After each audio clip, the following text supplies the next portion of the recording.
জানি না কার জীবনের এই গল্পটা, কিন্তু গল্পটা পড়ে আমি রীতিমতো অবাক হয়েছি। আমার বিয়ের ৩ বছর আগে আমার বাবা মারা যান। যখন আমার বাবা মারা যান তখন আমি ক্লাস 9-এ পড়ি। বাবা মারা যাওয়ার পরই আমার 2 ভাই সম্পত্তি বণ্টন করে নিল। বাবার ব্যাংকে জমানো কিছু টাকা ছিল, তার নমিনি ছিল আমার বড় ভাইকে। বড় ভাই আর মেজ ভাইয়া মিলে সেই টাকাগুলো ভাগ করে নিল, আর আমার মায়ের জন্য রাখলো মাঠান জমির 3 কাঠা আর এই বাড়িটা।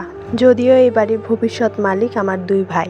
আম্মা 3 বছর ধরে এই জমির ধান বিক্রি করে আমার পড়াশোনার খরচ সহ সংসারের যাবতীয় খরচ চালাচ্ছিল। আমার বিয়ের আজ 22 দিন। আজ সকালেই খবর পেলাম মা মারা গিয়েছে।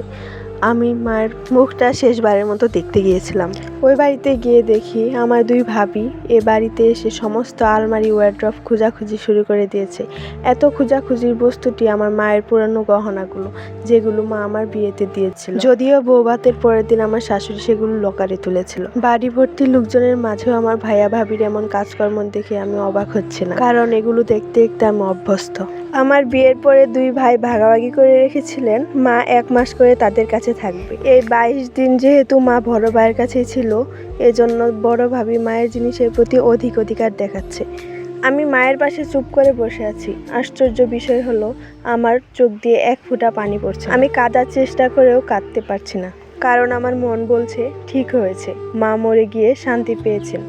দুনিয়ার জ্বালা যন্ত্রণা থেকে তিনি মুক্তি পেয়েছেন। এই জগৎ সংসারে তার আর কোনো পিছুটান রইল না। মায়ের দাফন করা হলো বাদ আসরের সময়, আর মাগরিবের নামাজ পড়ে আমি রওনা হলাম শ্বশুর বাড়ির উদ্দেশ্যে। সেখানেও আমার অনেক কিছু অপেক্ষা করছে। মা নেই আজ 5 মাস হলো। আমি 2 মাসের অন্তঃসত্ত্বা। আমিও মা হব ভাবতেই ভালো লাগার সাথে কিছু খারাপ লাগাও ভিড় করে। আর এই খারাপ লাগার ভিতরে অন্যতম কারণ হলো আমার ভাইদের স্মৃতি। আমার শাশুড়ি 3 বেলা ছেলে করলেও আমি মেয়ের মা হতে চাই, কারণ আমি চাই না আমি মারা যাওয়ার সময় আমার ছেলেরা দাপনের কাজ ফেলে সম্পত্তির ভাগ বাটোয়ারা করুক।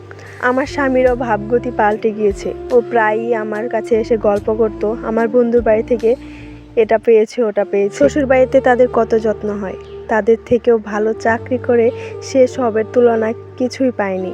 মাঝে মাঝে তো বলে বসে, এই ইতিমের বাচ্চাকে বিয়ে করার আমার জীবনের বড় ফুল, এই ফকিন্নির ঘাট থেকে নামাতেও পারি না। প্রতিবেশী নীলু আন্টি এসে যখন তার সুনিপুণার বৌমার গল্প করেন, তখন আমার শাশুড়ির মুখ লজ্জায় লাল হয়ে যায়, কারণ তিনি কারো সামনে বড় লেকচার দিতে পারেন না।